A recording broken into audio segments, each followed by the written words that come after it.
We're starting this very serious. Yeah.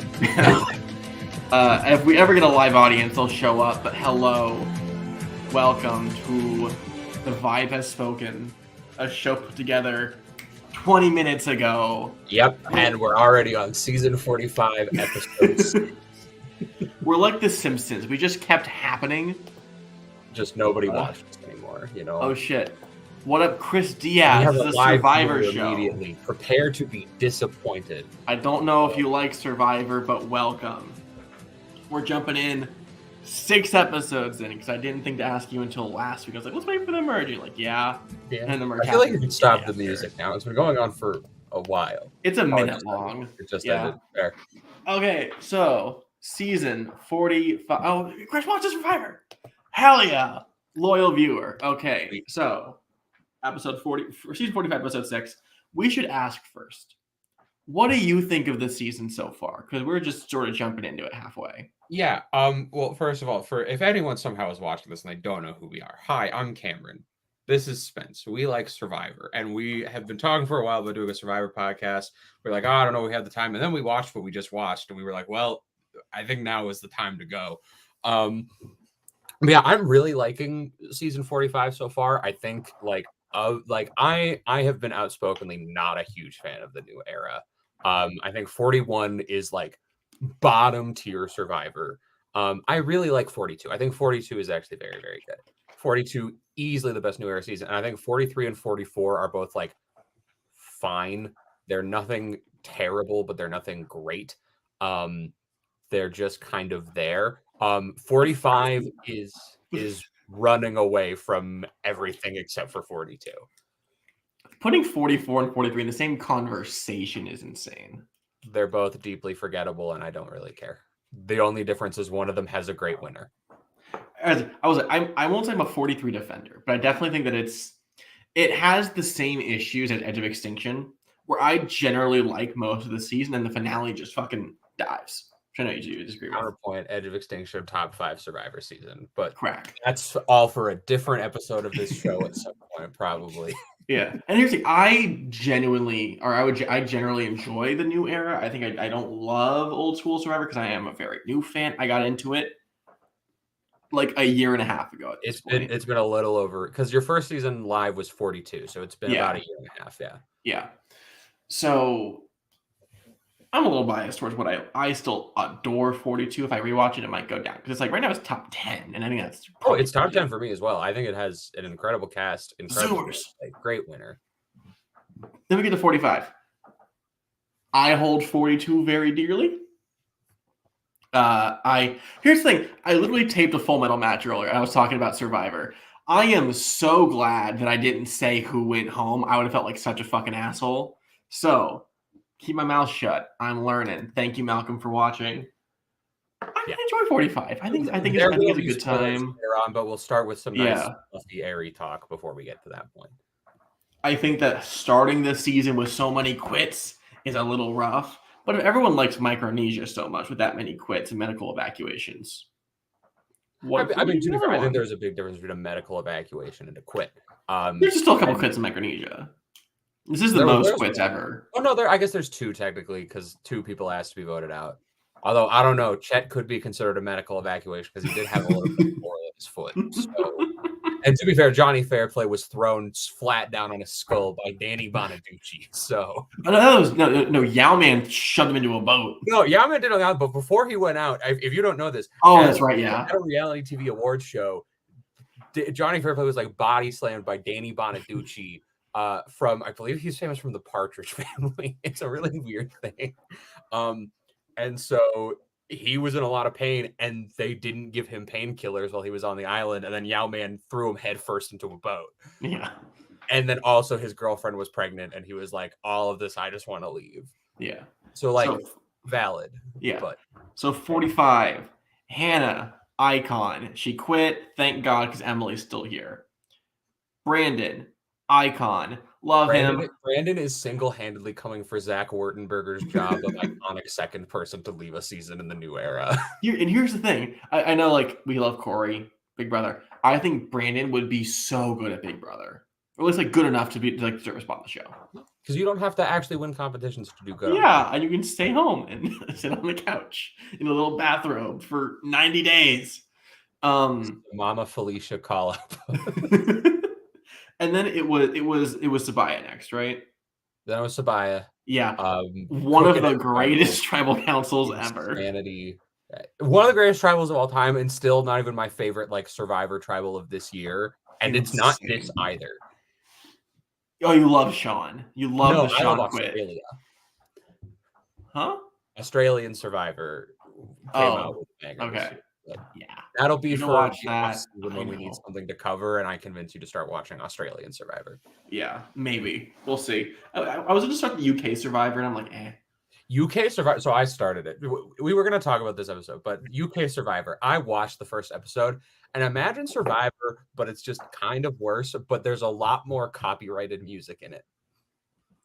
Like when their intro, like they do full intro packages for their people, almost the way that Big Brother does it. And one girl got introduced, and Levitating by Dua Lipa was playing over it. That's sort of hot. I fuck with that, you know? See, you think that. It's not very good. It's really not very good. And then Sean... Yes, but... And then the Sean quit, which honestly would have been a lot more... Everyone was saying, like, oh my god, it was so boring if Sifu went home. No! It would have been very interesting. It would have been a lot more fun if Sean's like, guys, send me home. I miss my husband. And then he still commits to blindsiding Sifu. That's entertainment. I would fucking love that. But I do enjoy that Sean like put the bug in his ear. But it's, neither here nor there. No. We'll take it because Sifu, I find him very entertaining. Yeah. And then the Brando vote is great TV. Very sad. Very sad. Yeah, Brando was like my preseason number one guy. I always cheer for the nerdy dudes, the twinks. Like, give me my Brandos, give me my Carsons, give me my Omar Zahirs, give me my Steven Fishbacks, my Rick Devinses. He's a fun nerd man. Give me a man wearing glasses, and I will root for him always. Except for Drew. Do you think if Nickelback was formed in like Maine, it would call themselves Fishback? And then we get to the merge tribal, which is this episode. So we're gonna go through it. Episode opens up. No, I don't think there's any post tribal stuff with the Brandon situation. I forget.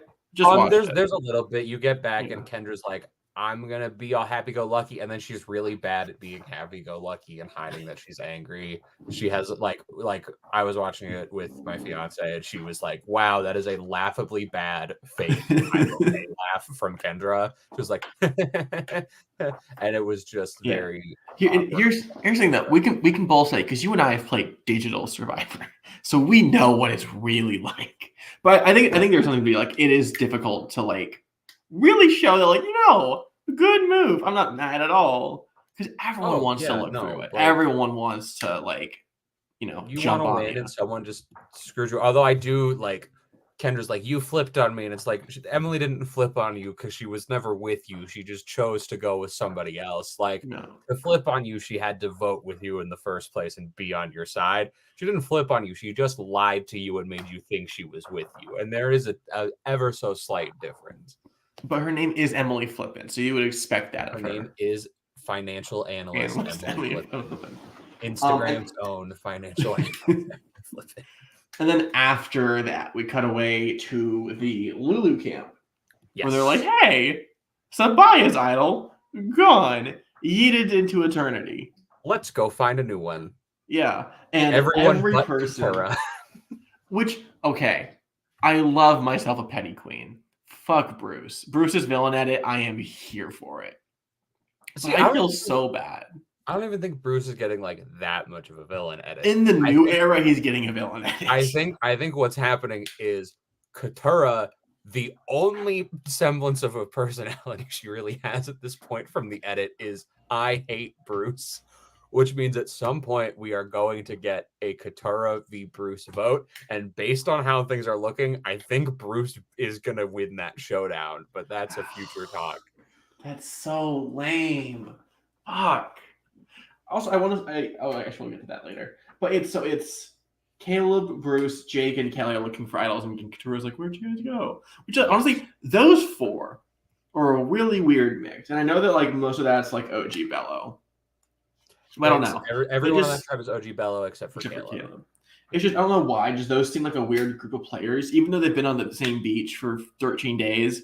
I don't think of Bruce and Kelly in the same sentence. No, like, and you only think of Katura and Bruce in the same sentence when the sentence is Katura hates Bruce. Yeah. Like I was talking about this earlier. Like, Katura hates Bruce, and Bruce is like, well, I guess Katura doesn't like me, so I kind of have to be against her. It seems like it is so one-sided, petty, ridiculous, and it's like it's fun, but it's also like, girl, like there's now 11 other people in this game. You want to try looking at anybody that isn't Bruce. I do wish. Okay, I think alternate universe where Bruce is like unsafe at this next tribal. I would love for her to recreate the by throwing Bruce's name out. I wanted to throw Bruce's name out. The iconic quote from your favorite New Era winner. My favorite winner of all time. Someone who I don't despise every fiber of my being. Good old Michael. Because I haven't seen Thailand, so I don't have a winner that I hate besides him. That's fair. Hey, look, Mike Gabler may be a lot of things, but he is not someone who killed a dog at one point. Or a softcore porn actor. Who? Both of those are Brian Heineck. Where's Brian Heineck's OnlyFans? If Ozzy can get one. Anyways, episode. Yeah, I think right after that we basically jump right into merge, where they're all moving to the they find the clue for the idol. They find the beware advantage, and Bruce is like, beware, nah. Oh, yeah. Opens it and gets the. He lost his vote for like 5 minutes. Yeah, he has to dig under the shelter, and then as he's in there, though, like that's when the boat shows up. Which was why, like, this dude is told you have to find this idol or you don't get to vote, and then is given a ticking clock because he has to leave and never come back. And I don't know what would have happened if he didn't get that idol. Like, what happened? He would lose his vote permanently. Dude.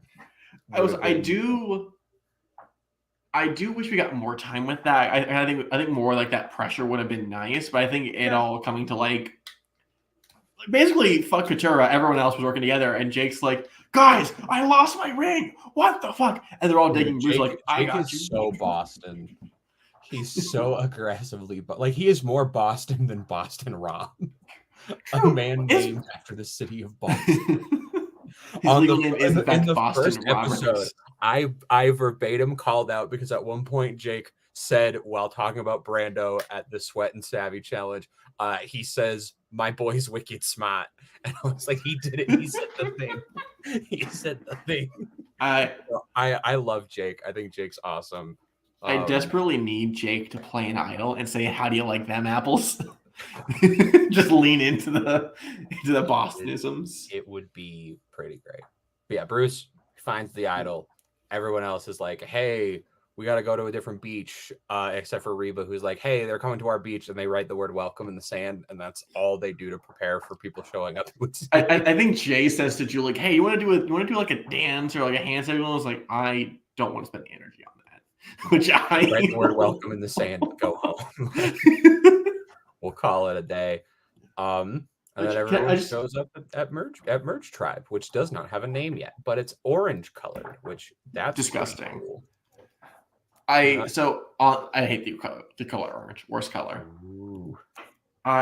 We should talk about what to me is the worst consistent thing about the new era, which is earn the merge. Yeah, I think because like you did, they did already. Especially coming from like an org perspective, like I think if you're sitting in that point and you have done all the work to get to that, and you are connecting with so many people and having so many like little intricate pieces going on with a merge vote, going home when you try so hard at that, I think is fucked up. I don't think it's fair. And it's like I called it out in this episode when I was watching it, but Jeff says at the start of the challenge, he's like, this is not an individual game yet. You have not reached the merge. I'm like, okay, but also this absolutely is an individual game right now, and they're all on the same beach. So if this isn't the merge, what is it? Not to mention that you are with a final 12, no matter what, final 2 or final 3, you have a big risk of a guaranteed tie vote. Because you can either do with a, what is it, with a, actually, no, with final 2, you'd be fine, I think. No, you're not. You got to have a 5-5 or a 4-4 or a 3-3 at this point. Something. If they've always had an 8-person jury. Yeah, because the new era has a fun thing where every single new era final vote has been 7-1 to 0. Yeah. Which you will see how and like the person who gets one vote is like usually not a person who I'm like, yeah, you deserve that one vote. Okay. No.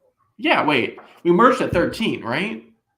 We merged at 13 today. Yeah, so it's okay, yeah. We lost one. Yeah, so is that a one? So we're having a 9-person jury then, right? Presumably. Well, I guess so we'll find out. We're on the merge at 13. Yeah, that's fair. And the only interaction that I noted, because it is the only interesting one for me that's like new, is Bruce and Emily, where she's like, "I need to apologize," and he's like, "Yeah." And Bruce is like, she apologized, but in reality, it's like, no, she's like actually sorry and trying to be nice. Like Katura is petty in a top way. Bruce is petty in the most like legit and real way of like, yeah, sure, but in reality, like this is what's really going on here. I'm trying to think of any other big things before the challenge.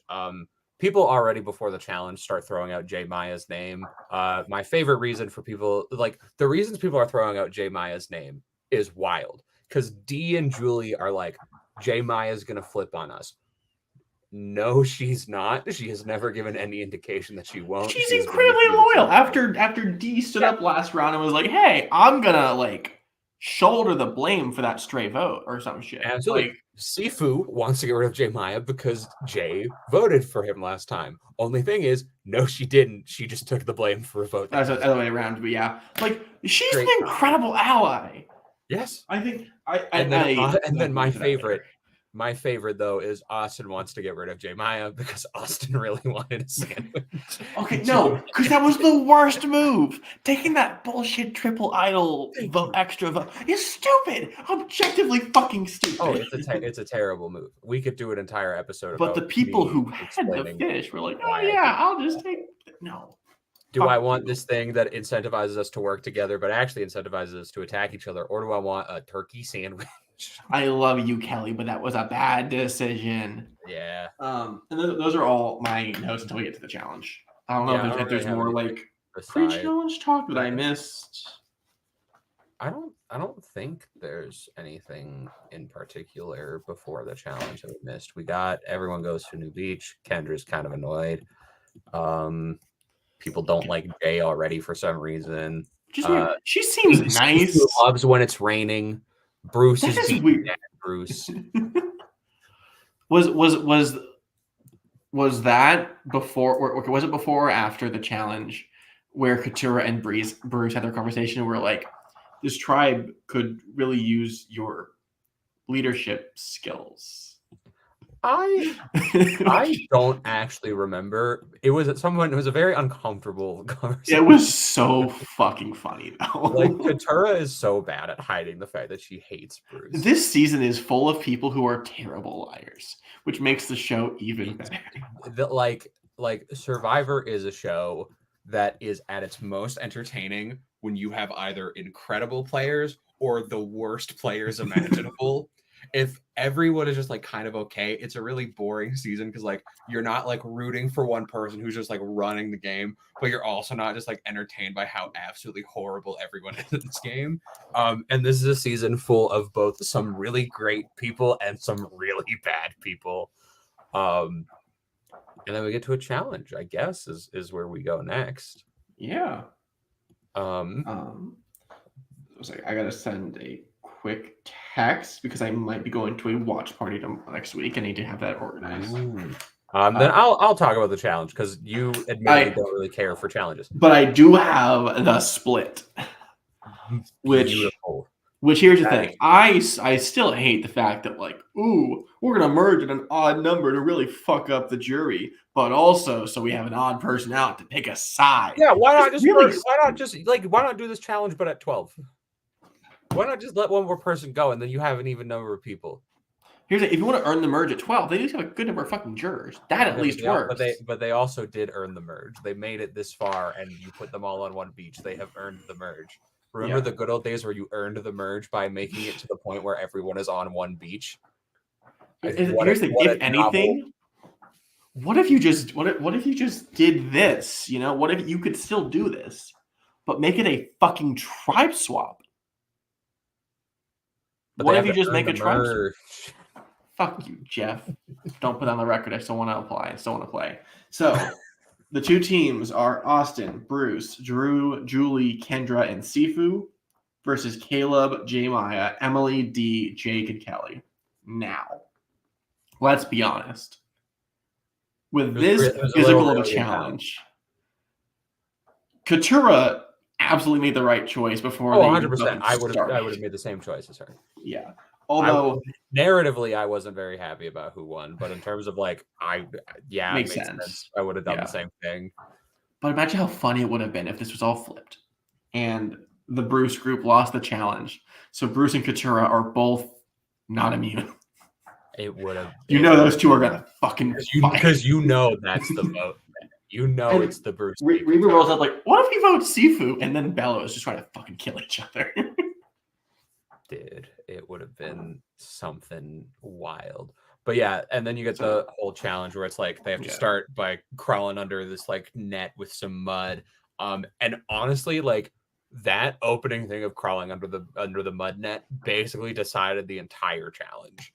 Like J. Maya lost a lot of time for her team in that, and they never caught back up at that point. But they go through that, and then they have to like push a cart, and they have to get some sandbags, and they push a cart, and they get some sandbags, and they stack all these sandbags on top of each other so they can climb onto a tower, and they have to untie some knots and get a key, and then they climb down the tower, and then they climb up a boulder, which is just like a big old. That always seems so, because that's happened in a lot of challenges. That sketches me out. I feel like I'm gonna like jump up and it's gonna roll backwards. It seemed like it was like mostly locked in place there. Like it didn't look like it was moving, but they climb up it, and then we got a new puzzle, which I will say, like Survivor 44, I like Carson, but it was really, really annoying every time when Carson was like, haha, I've 3D printed this puzzle and done it 1,000 times and no one can stop me. But it's really nice because it forced Survivor to finally start designing new puzzles. Like it forced them to finally do something new. And so it was a cool new puzzle where it's like these hexagon pieces and they make like a big wall. And then on the wall is like visual word puzzles. And you have to like decipher what it means and then write out the answer on the thing. And yeah, the blue team gets it done before the other team has even like gets the word scramble and everything done before the other team has even finished assembling the big part of the puzzle. Like just kind of runs away with it as was expected, and then they get to go to the Survivor Sanctuary where dreams come true or whatever it is. But do dreams really come true there if it's not still sponsored by Applebee's, Jeff? I can't tell Applebee's. You if I got on the season and they told me that Outback Steakhouse was sponsoring the Sanctuary, I would come just on the spot. I would just shit all over my legs and I would be fine with it. No? Okay. I love Applebee's. Here we go. Applebee's mac and cheese is fire. Underrated. I haven't had Applebee's actually since I was like 10 because they gave me food poisoning. I don't think I've ever been to an Applebee's. Does it have that in Canada? I don't know if we have. If we do, I've never had. My only true exposure to Applebee's is in the film The Prom, where Meryl Streep is like, please take me to that Apples and Bees place. And other than that, it's Survivor 39, where Karishma goes, I love Applebee's. And that's basically, and Survivor 42, when Jeff is like, we changed the earn the merge, we made the stakes bigger. Why are the stakes bigger? Applebee's.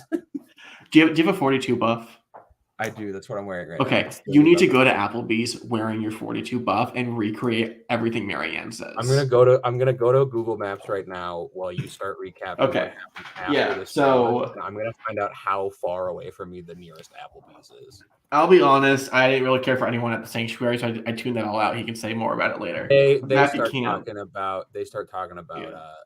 J Maya and how they can get rid of her.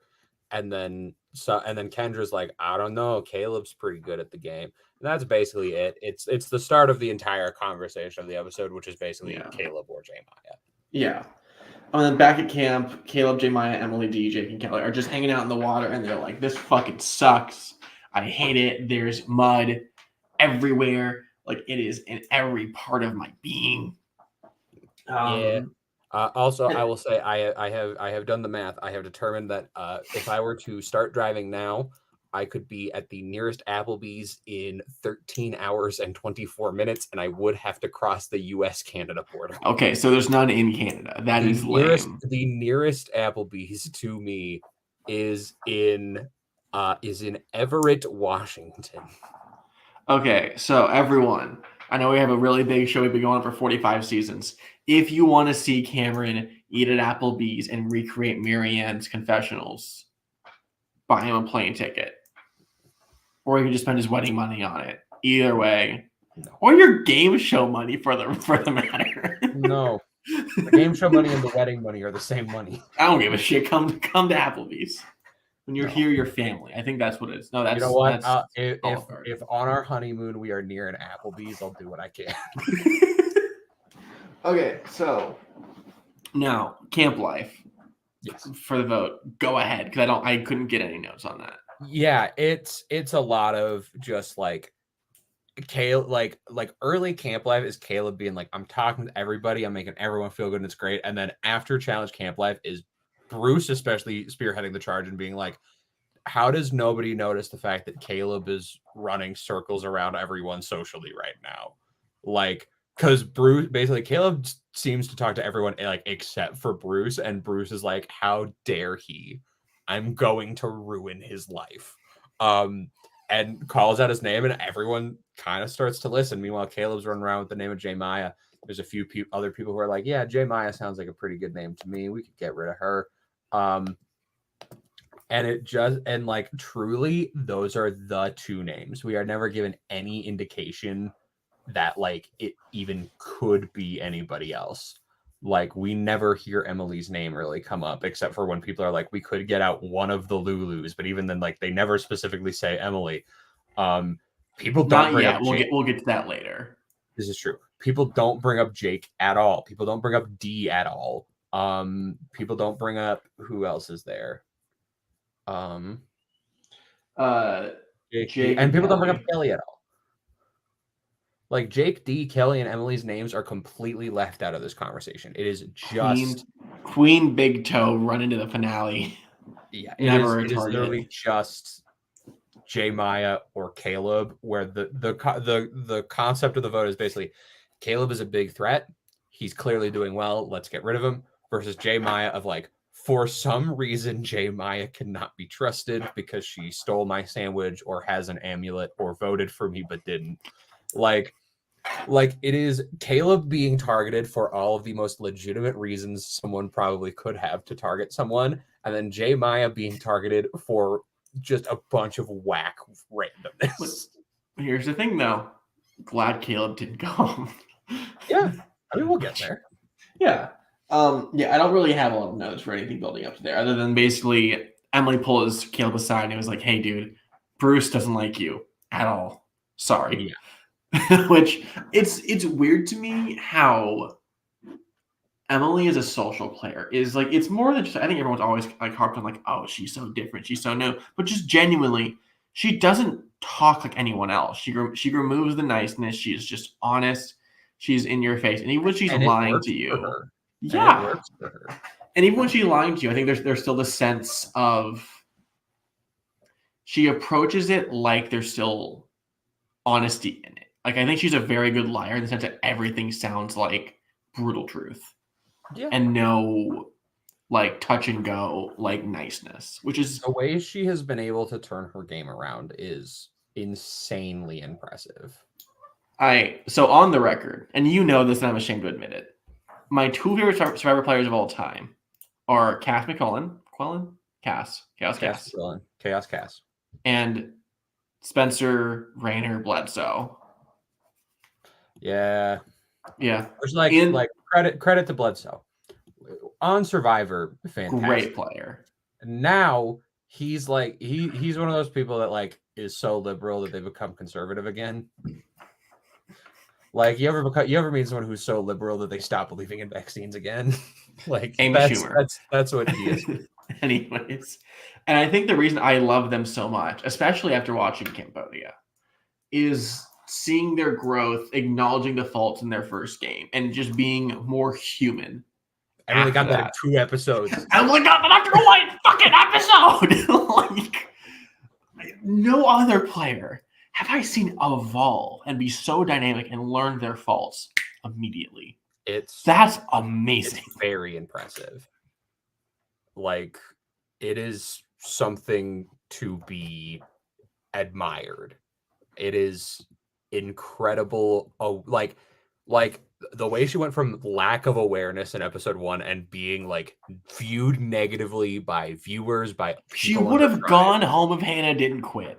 That's the fucking insane part. This whole game has been driven by her because someone with a fucking nicotine addiction applied on the game. You know, it's wild. But yeah, Emily is my current, like, I would love to see it. Like, absolutely, hell yeah. But yeah, is it time to talk about the tribal? Okay, so I have very sad news. Kelly Wentworth, get off the fucking high seats. You have been dethroned. Kelly Wentworth found dead in an alleyway on November 1st, 2023. Like I forgot what day it was. I forgot what year it was. All I know is my favorite Survivor moment, maybe ever. The only thing you need to know is the month, because truthfully, Caleb canceled 11 votes with, I will say, the third worst twist of the new era. Okay, wait. Okay, the worst twist of the new era is the hourglass. That's quite obvious. Are you saying second is Earn the Merge? Yeah. Okay, that's fair.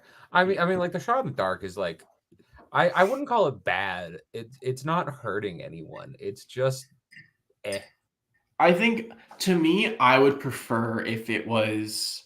I remember in Winners at War, there was like the coin flip idol thing. The 50-50 coin, yeah. Yeah. I would prefer that if it was like, Matthew is absolutely right. Facts. You know what? Matthew's got a point. Oh, he's got an even better point. I think that if you were to implement it where like it was a earned advantage where you lose your vote, maybe 50-50 shot of staying. I get it. That I understand. Giving everyone a 1 in 6 that like continually gets better when people like fuck up, I don't love. Has anyone used it this season? I've always had questions with the shot in the dark, which is number one, like it says 1 in 6, but like if 2 people use it at the same tribal, does the second person who uses it technically have like better odds, or do they reset it to also be 1 in 6? Like that's also the other thing is, why do you give them a die and then have them put a die in a box and grab a scroll when you could have the much more interesting visually moment of them going up to Jeff and being like, here is my shot in the dark. I'm going to roll it right now in front of you. Here's the thing. Why make it a die? If I'm there, I absolutely try and wait that die. I try to like carve some shit out. Melt off the one side. Hey, Jeff, here's a flat. Shot that I stole everyone's shot in the dark die, cut them into pieces, and now I have a die that all 6 That'd be fucking great. Wait, no. Emily, Queen, new to flip, and that Caleb, every single vote was canceled. And the same issue with fucking Wentworth is that no one learned have a second plan. No one wanted to admit, like, oh yeah, what if we have if like it doesn't a work? minority vote? Even fucking though, you admit to yourself that you should get out a Lulu. Who's the other one? None of you had the wherewithal when all of you have a fucking advantage, which is any of you could be immune to this tribal council. And like I said, first of all, to backtrack a little bit, like before we get to this vote, even like people like during the conversation, Caleb like blows up his own spot, frankly, and it's like everyone's talking about me, and publicly is like, here is who I want out, and here is why, and gives some frankly very shoddy reasoning for J Maya. I will also say that I think that getting rid of Caleb was the wrong decision for almost everyone not named J Maya or J Maya's allies, because Caleb is a clear big threat. And he will continue to be a clear big threat. Because you like having fucking for a meat long shields. What? You like having meat shields. I don't see. Here's the thing. I don't think I like having meat shields, but I think it's an effective strategy that works. Like, I'm not saying like, oh, I love it when the meat shield strategy plays out, because I think it can lead to some very boring gameplay. I am saying that it's the smart thing to do in this situation. Yeah. And to be fair, with how things worked out, you have an even bigger meat shield now. But Which like, here's the thing though. So who of Caleb, J Maya, Emily D, Jake Kelly, who would you have tried to push the vote on? I mean, if I hear people saying J Maya's name, J Maya, at the end of the day, like going into that entire situation, J Maya was a person who was being turned on by all of her own allies, even had no social cap. It was an easy vote for a person who is not a major threat that can protect me down the line. Like, J Maya is the easy and safe move that makes a lot of sense. But old fun Uncle Bruce comes in and is like, I didn't get talked to by Caleb, blows up his spot, and then Caleb at Tribal blows up his own. And like, the person I'm giving a lot of MVP credit to here is Emily, who still financial analyst Emily Flippin kept her number one ally, but still knew to vote for him. And then like you have the vote, and it's an insane moment. I got so excited that I elbowed my fiance very, very hard, right in the ribs. She was like, actually physically in pain because I was like, "Oh my god!" And I went like that, and I went, yeah. I will say, I was watching it live with loyal fan of the show, Matthew Chen, one of our 3 fans. And I was like, I jumped. Be any loyalty to this brand new show that has existed for 38 minutes and 3 seconds. I jumped, I cheered, I clapped my hands. I was like, yeah. It was insane. And like everyone there, like you're sitting there and you see Caleb grab that shot in the dark, and you're like, well, this never works. Why would it work now? And then it does. And it's the most hype moment of all time. And then the votes start coming in. It's Caleb does not count. Caleb does not count. 11 times. I started counting while we were going. I was like, that's 5. I was like, that's 7. Come and on. I said, I was and like, you're like, yeah, fuck you, Wentworth. Give me this. And I was like, oh, and I was sitting there going, I'm like, okay. So he didn't vote. Austin didn't vote. So I'm like, it's going to be 10 votes for Caleb. And then Emily voted for J Maya, and J Maya's going home. That's what I thought was going to happen. But then the 11th parchment reads Caleb. And it's like, so what do we do now? Because this is like the second time, I believe, in Survivor history that there have been no votes that count as a tribal. The other time being courtesy of Kelly Wentworth. When Jeremy. Kelly and Jeremy, yeah. What's perfect on Jeremy Collins? That man has like the closest we've ever had to no vote is like the closest we've ever had to all votes being negated by a single idle play is the final 7 of Heroes versus Healers versus Hustlers, where it's a 6-1 vote against Ben, and Ben negates all 6 of his votes and takes out Lauren with 1 shot. And it's something. But was Caleb that after Mike burned her idol? I believe it's the same tribal. Okay, yeah.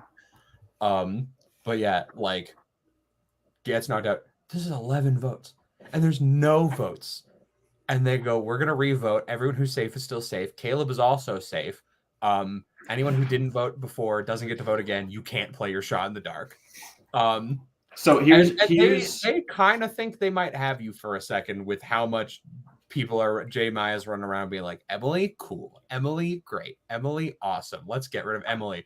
But everyone kind of had just like already agreed before Caleb's name came up to get rid of J Maya anyways.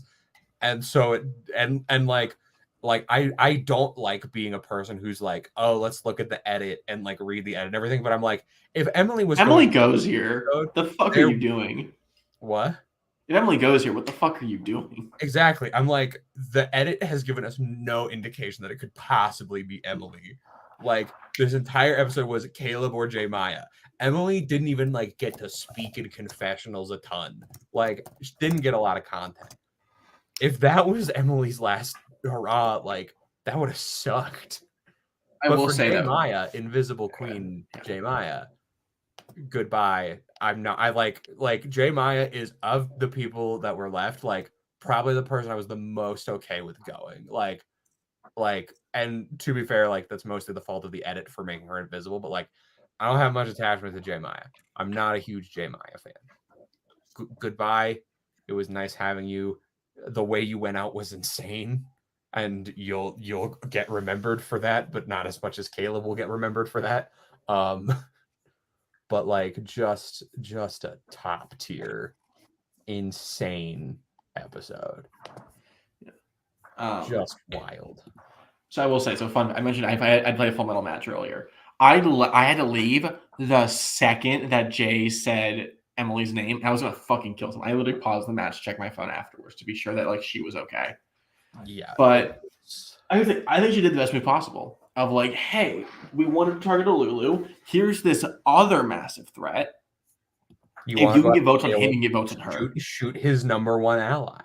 Yeah. Like the shot against him missed, take this other shot. But I think it was just like everyone had this unspoken agreement before Tribal of like, well, it's J Maya or it's Caleb. And now it can't. And then like at Tribal, like yeah. I think votes were up in the air going into Tribal, and then Caleb shot himself in the foot at Tribal.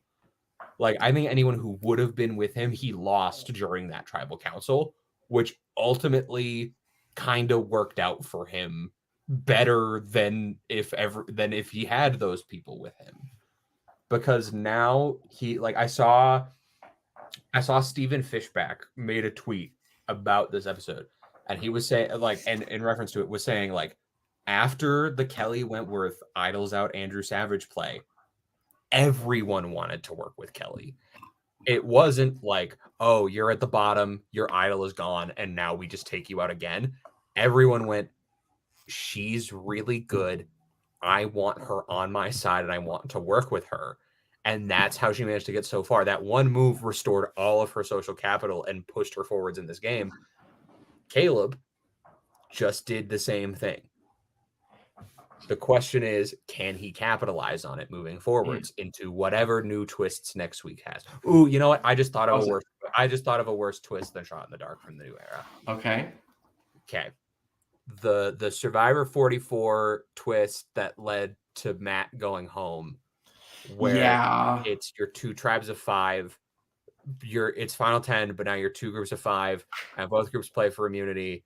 But one full team gets immunity, and then the winning person from the losing team gets immunity. So you can only vote for 4 people, and also all of your stuff that you had, you don't get to bring with you, because if you didn't bring your bag to the challenge, then you don't get to bring it with you to a new beach. Ha ha ha ha ha. Yeah. And then Matt goes home. And like, great episode. Shouldn't have happened. Yeah. All right. So speaking of Caleb like integrating himself and being popular, the post-episode stinger shows. I think we're doing the poll setting challenge. I don't know. They say 2 people are going home, and that's really all I know. But the challenge, I saw a bunch of tall polls. I'm assuming this where they're just there was something going on with some polls there. And the 3 names mentioned for possibly voting out are D, Bruce, and Caleb. So I am worried because D and Caleb, I think, are having very good edits. And then there's Bruce with a fucking idol. Yeah, it's I don't know what's gonna I happen, don't- but I'm gonna be upset. like at this point, like this game is very up in the air right now, and it's Yeah. very fun to watch. Like, and also 90-minute Survivor is magical, and it should have been happening for a while, and it's why I love Australian So Survivor. fucking good. Australian Survivor has been doing hour and a half long Survivor for a long time. There was an episode of Australian Survivor earlier this year where the tribal council is longer than most US episodes of Survivor were. And it's fantastic. I wish I just watched that one episode, but I know I probably shouldn't. I've rewatched the 45-minute tribal so many times. The votes are cast and there's still 15 minutes left. It's bonkers and I love it. And I need you to start watching Australian Survivor so that we can do a Heroes versus Villains podcast just to talk about that episode.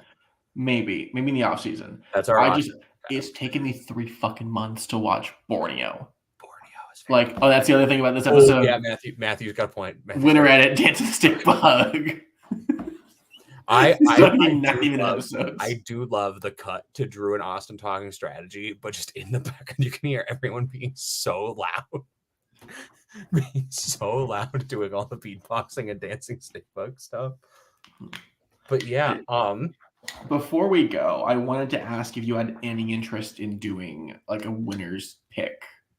I feel like do you want to do like a top 3, like who are like these are the 3 people that we think are like really. I struggled for a 4. Actually, I'll cut one of them because I think it's a little like.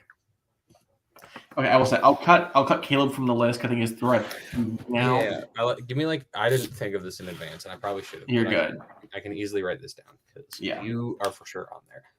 I think you could probably be on there. And like here's the thing is I want to go based off I hate you want to educate it. I don't want to educate. I hate educate and I don't like going along with it. And so I'm specifically making picks that disagree with it. Pick Sifu. That's not no. I'm picking things that like edit wise I think still make sense, but I'm not picking purely based on educ where all these people are like Kelly and I'm like, okay, sure. She's invisible. Yeah. She's there. And people are like, I do love Kelly. Kelly is a vibe. Okay. I assume like okay. We will have one person in common, I'll tell you that right now. And we will I think we for sure have one person in common. I think you absolutely don't have one of my 3 because I know how you feel about one of my people, I think. Okay, so let's agree now. Emily number 1. Yeah, Emily, I think like Emily is my one place where I'm willing to let Edgic be my guide. Yeah. Where like she's getting an incredible edit, she has the story, and also is playing an incredible like if she makes it to the end, she has the story a la Denise almost, where she's like, I was safe once this entire game and made it here around all of you, despite me being outnumbered, despite me being at the bottom. Matthew was saying even without a mat chat, Emily did get a mat chat where she told Bruce to go. It was her, Bruce, and Brandon. So it's true. And kind of Sifu.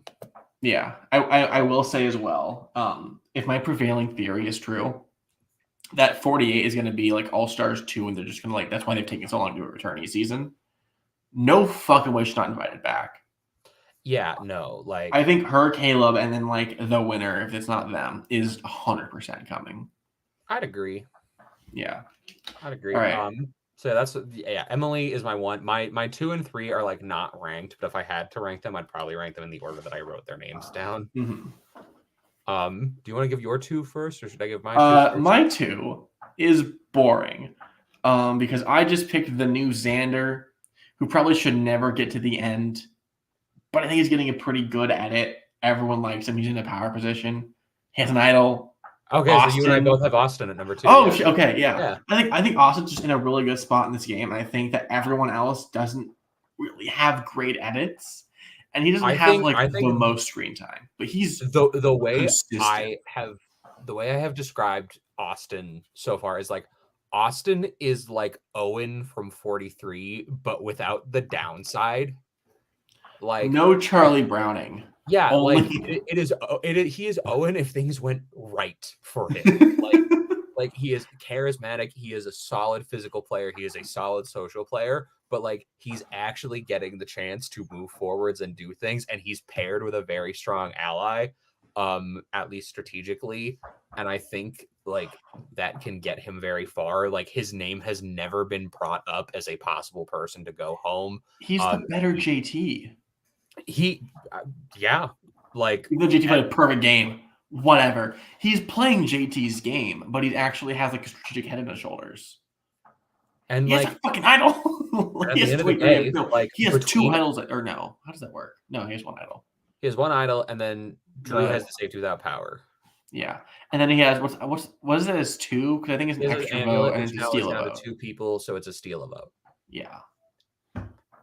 I like Austin. I see good things in Austin. I see a lot of upside in him.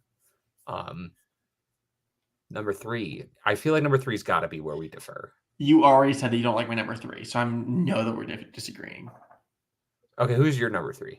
I gotta go with the toe. I think the toe is, and here's the thing: if we're in agreement that Caleb is 100% going, if Emily is Denise, he is the Malcolm. He will not win.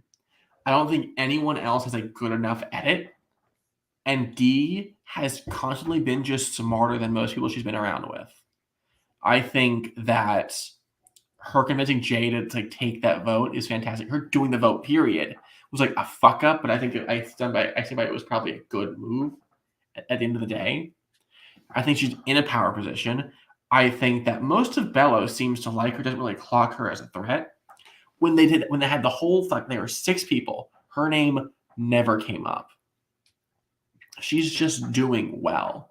And I think all of her, even like character moments outside of confessionals, she's still like the dominant one in the conversation, leading discussion, and just well liked.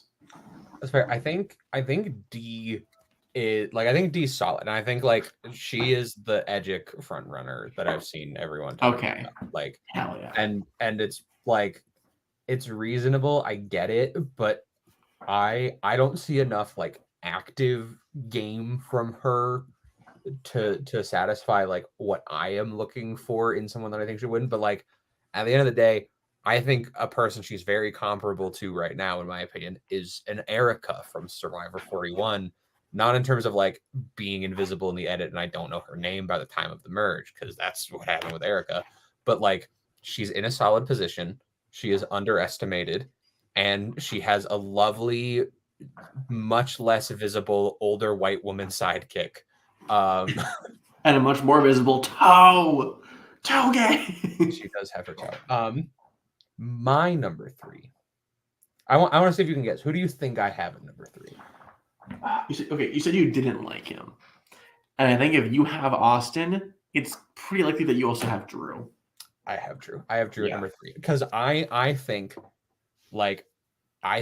Drew, in a similar way, I think the way that Austin is like better JT or is Owen without the dying said, I think Drew is maybe not as strategically strong as Steven Fishback, but he is the Fishback to Austin's JT, and those the Fishbacks to JTs go far, as long as they're not in a season now with JT. And I think that like in the more modern era, where the gameplay is more respected than the physical, than the social, where he is the one that seems to make these strings, where he, I think, can dictate a lot of the play through Austin, with Austin's help.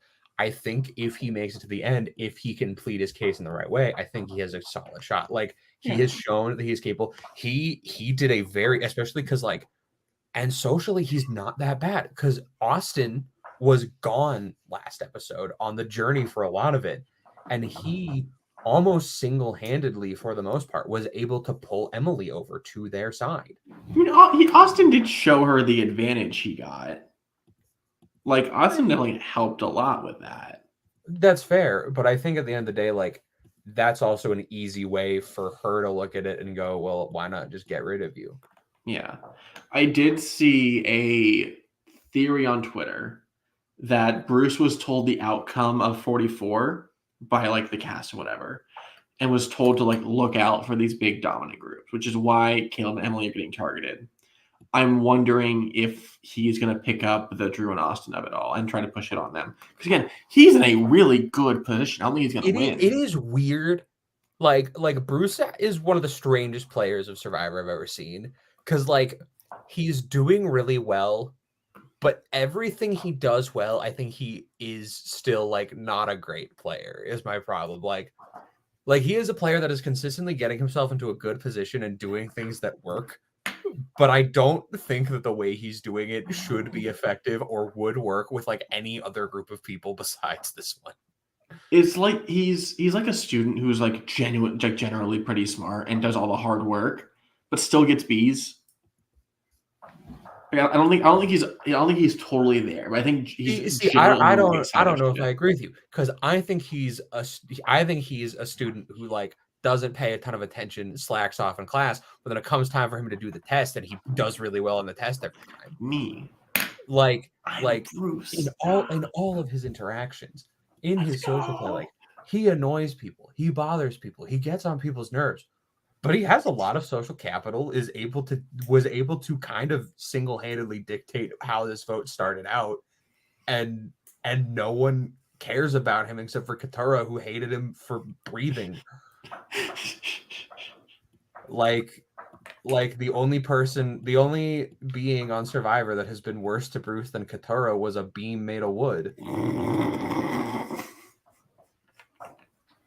Okay. Is there anything else you want to add to the show?